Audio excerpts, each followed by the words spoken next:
Alright, so here's the same wheel and tire fitment, but without the 30mm wheel spacers. And you can see, for just a little more clearance here, I just took those washers off and let the screws just kind of self-center. They're flathead, so they're cone-shaped, and they'll basically just self-center themselves in there. Alright, Brooke, go ahead and turn driver. Just go ahead and cycle it slowly all the way.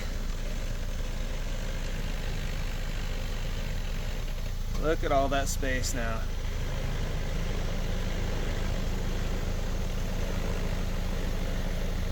That is crazy. Keep going. So now you just have to worry about the front up here.